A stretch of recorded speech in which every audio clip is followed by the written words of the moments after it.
All right, I'm heading to Cars and Cameras and Mini Mayhem October 2023. I'm bringing my CT200U mini bike, and in this video we're gonna kind of make some updates and clean it up and whatever needs to be done, kind of do a little check over. I'm gonna add a headlight and a tail light, try and fit on this little gas can that you see here. I changed the rear tire and do a few little things. So let's get to it because I got a lot of things to do. All right, in the shed shop now.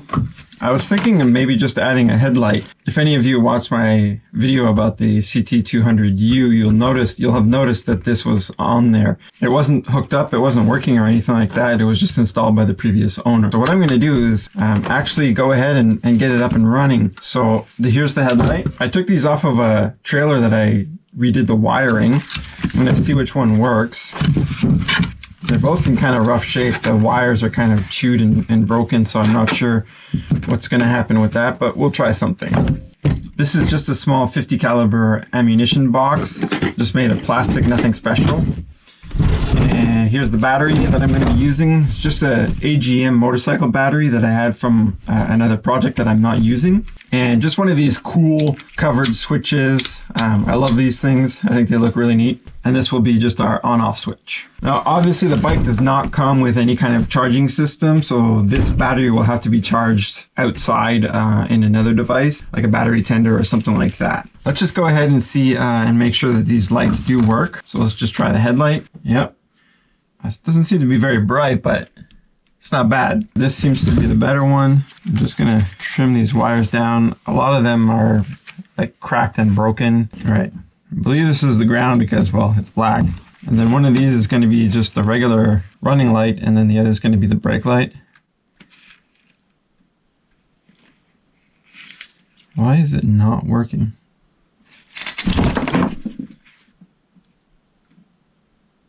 That's weird. So after kind of creating some sparks and doing a little bit of testing, this white wire is the ground. You'd figure it'd be the black one. But anyway, so this is what we have. Because it was used as a brake light, there's obviously two settings. So there's the brake light, and then there's the running light. I think I'm just gonna just use the running light just because it's not as bright. And then if ever I decide to, I can set up the brake light.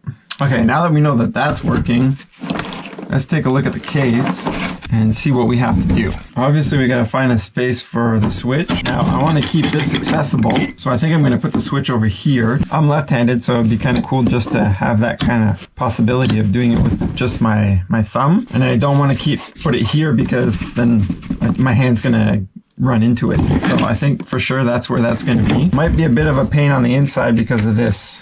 You know what though, I still want to put it there. So I might have to put in the extra work of cutting this little spacer out. Then for the headlight, can't mount it too low because then it's just going to bump into whatever surface it's resting on. So I'm going to try and put it here.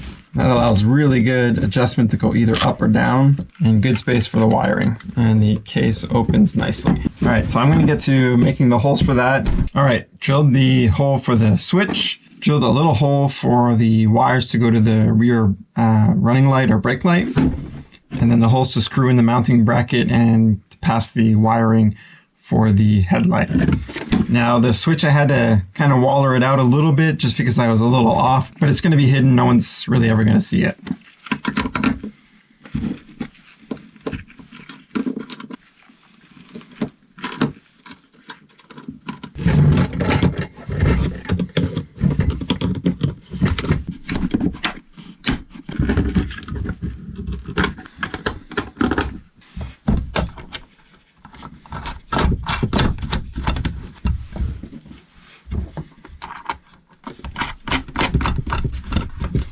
There we go, looking pretty cool. So I got the wires for the headlight in.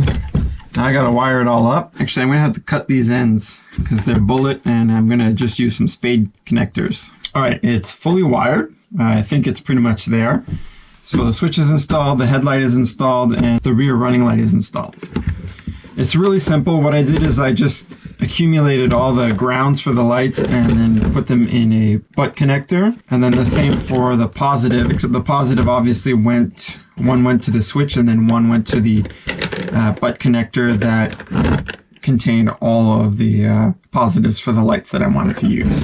It's really simple. Just take your time and you'll get there. I like wiring. I don't know. It's just a thing I like. It's nice to see a working end result. So let's go ahead and just plug it in and see what happens. All right, it's all connected.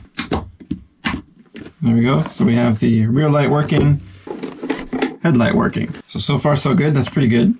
I'm happy. Well, I just realized I kind of wanted to use this with the ability to detach the rear light. So I think what I'm going to do is I'm just going to add some spade connectors here and make that removable. By the way, I'm just using some 16 gauge wire that I had lying around, whatever was long enough to do the project. None of this stuff takes like a high amperage, so it'll be fine. Also, something to note, I'm using these covered female spade connectors all on the power side, and then on the non-powered side, or whatever the return is that doesn't have power, I use just these open-end male. So there we go, just got my spade connectors to be able to remove the taillight. So as I mentioned in my last video, this breather hose wasn't attached to any kind of filter.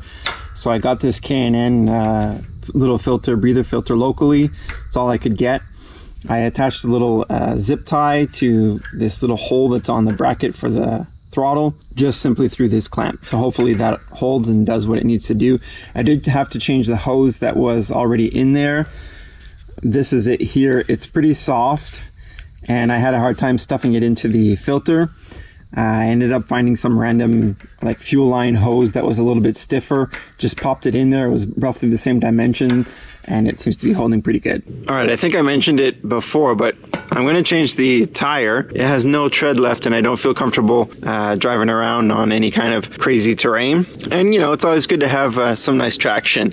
So I'm going to go ahead and change that.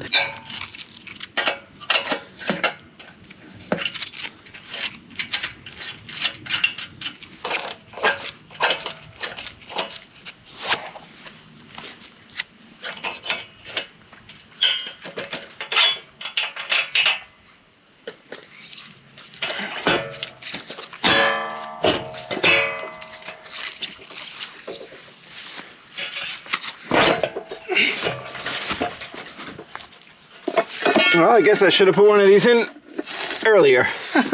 Whoopsies.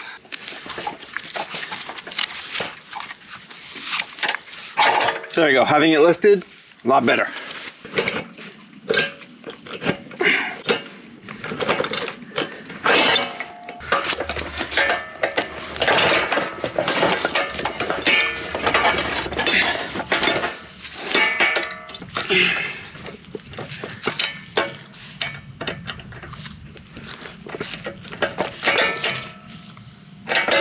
And gotta love cotter pins when they jam up.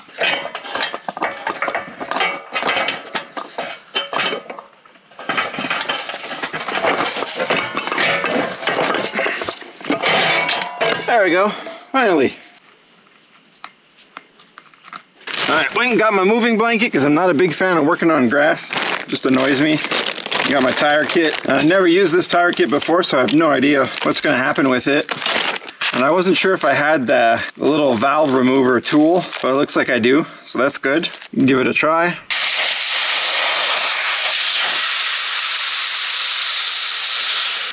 No, I've never been good at removing tires. Every time I've tried in the past, it's always given me a headache, so we'll see how this goes.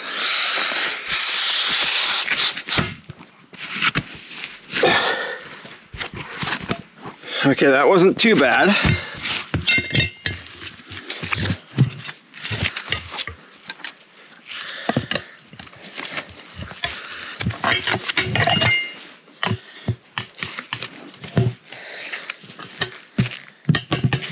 All right, half of it done. Again, wasn't too bad. Kind of surprised, to be honest.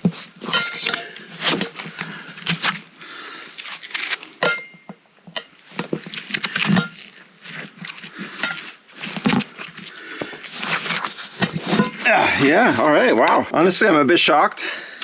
It was a lot easier than I was anticipating. It seems in pretty good condition, so I'm happy with that. I'm not going to do anything special. The bug's bothering me. It's ridiculous. I just realized too that the new tire, where is it? Yeah, it's a 20-inch instead of a 19-inch. It's going to give it that kind of gasser look All right, I also checked to make sure that there's no kind of direction. So I'm just gonna go ahead and install it and see what happens. Yeah.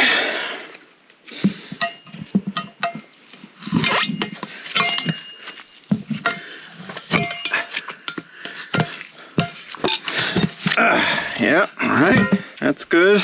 Now let's see what we get with this. Sometimes it might be easier to take them off than put them on.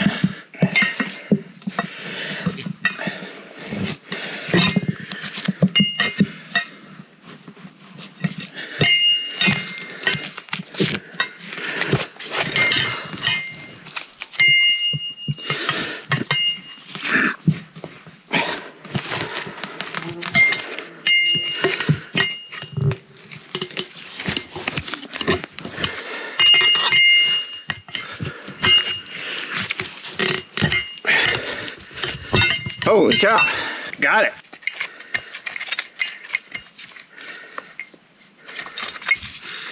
All right, let me get some air and see what happens with that. And on here it says 5 PSI max operating pressure. All right, that's what we're gonna do. Is it gonna work? Keep going.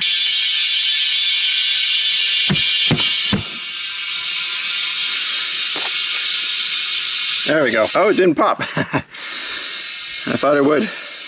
Let's take a look at it. Yeah, it seems to be seated, so that's good. Yeah, we're at about 5 PSI, so I'm just gonna leave it there. Honestly, I'm shocked that this went in that easily. Like I said before, usually I have so much trouble just getting them around the ring and dealing with them. So I mentioned already that this is a 20-inch tire. This is the rear tire that I'm putting it on. And it's also from an ATV, but I checked to make sure that it was rounded so that way it wouldn't have this kind of weird square type of rear tire and then you couldn't lean or make a good turn. So hopefully that works out good, but I'm happy with that. The brake pads are, or I should say brake shoes, are still in pretty good shape. There's, I would say, maybe about a 1/4 inch, somewhere around there, of material still left on it, so that's really good. And the inside of the drum is pretty clean. There's a lot of little parts on this thing. I'm actually kind of surprised. It's just adjusters and spacers.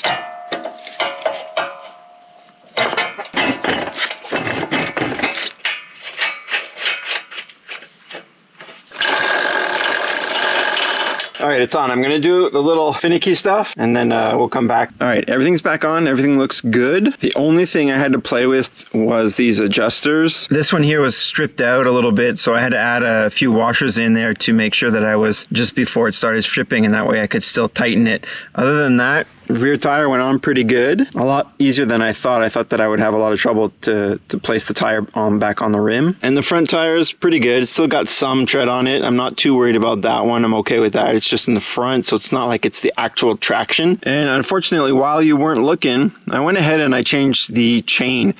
If you saw my last video, it was kind of sloppy and I couldn't really adjust it, although admittedly this may have been the main problem. But I just found that there was a lot of slop and slack in them. So I replaced the drive, or the one to the jack shaft, and then from the jack shaft to the rear.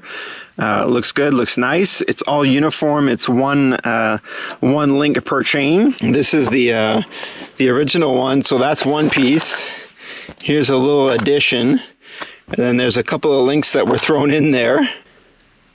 And then here's another section.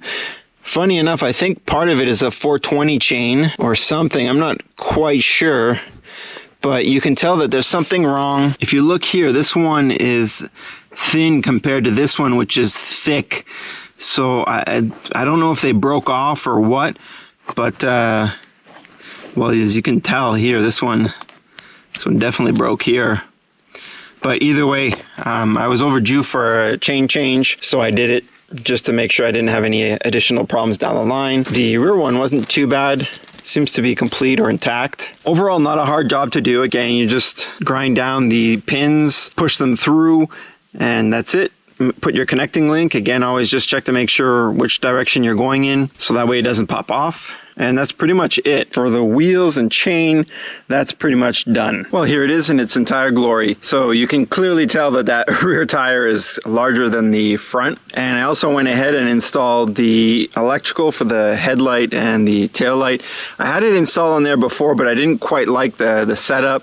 I was using bungee cords up here and it was kind of just flailing around. So I'm using these. They're not quite ratchet straps, but the other kind there where they're just based on their own tension. It's working okay. They're really long, so I may cut the straps and then see what happens. If you guys have a different suggestion on how to secure that, let me know.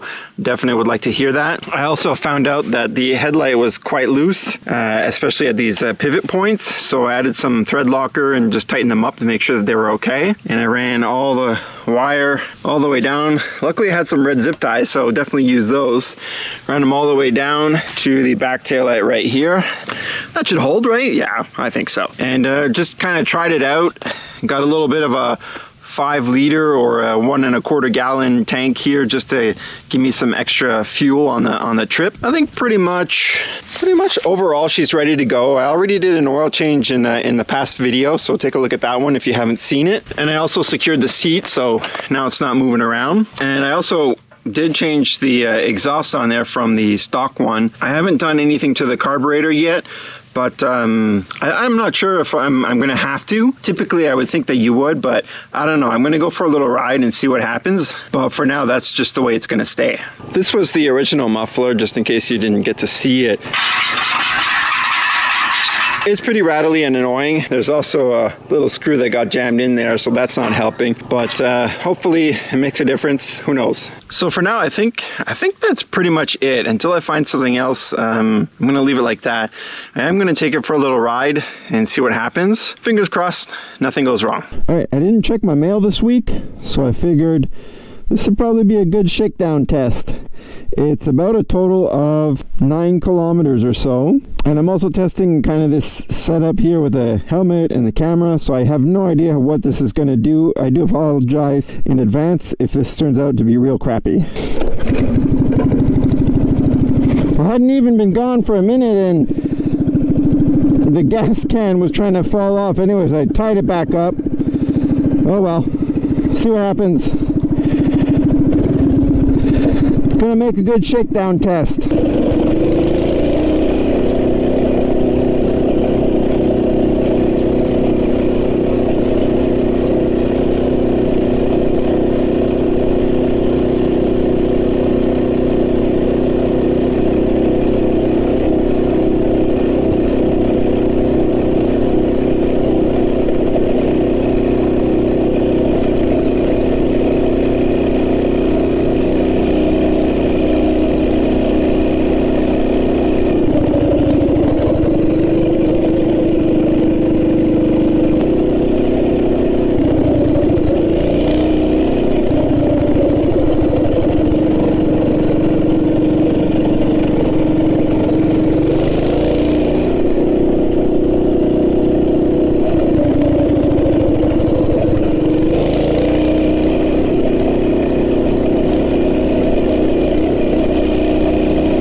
It doesn't show, but that's a pretty big hill. I mean, even on the truck, you kind of have to gas it, but it should be interesting on the way back up.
Normally I go down to here because that's kind of where I live, but I don't often check down here. I figure might as well, let's do it now.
Dead end, and I know that one is private property and that's also private property, so I prefer to stay off of it just in case.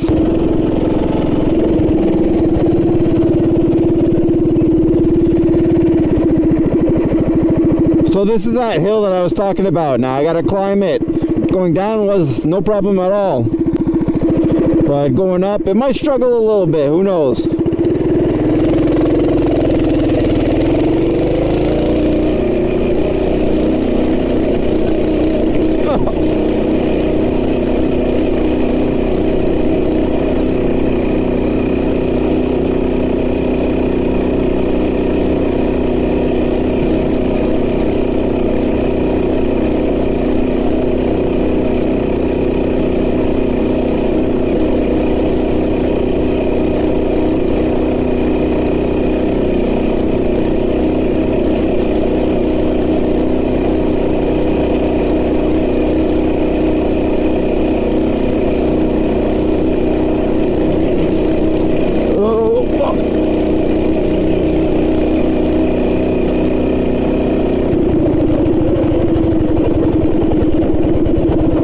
Well, it actually did it pretty good. Didn't struggle too much.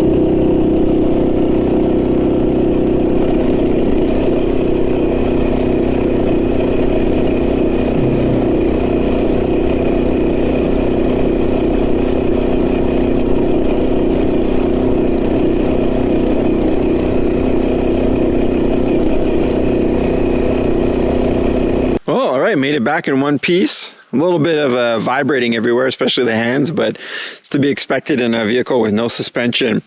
So like I mentioned before taking this little shakedown test, the gas can was kind of loose and shaking. It held up, so it's not too bad. At least that'll work for now. But I do have to find some kind of other solution. So now I found a little fun way to go get my mail and make some kind of event out of it, so to speak. But, you know, like I said, overall pretty good. Haven't tested the lights yet, but we'll leave that for another time. All right, I was about to put the mini bike away, and then I took a look inside, and I fixed it now. Unfortunately, I didn't grab it when I saw the damage. These spade connectors were all bent out of shape. The battery had flown around in there, disconnected some of the wires. So what I ended up doing was just finding an empty screw box that I had lying around and shoved it in there. Seemed to be the right fit, holds everything in place. Now the battery doesn't move at all. I even added just a little bit of this bubble wrap just to make sure everything would stay in place. So that's another thing to think about when you're doing this kind of thing. Just fill the gap so that way the battery doesn't have a chance to bounce around while you're riding. So with that being said, I'm going to leave it at that. Thanks for watching, and take it easy.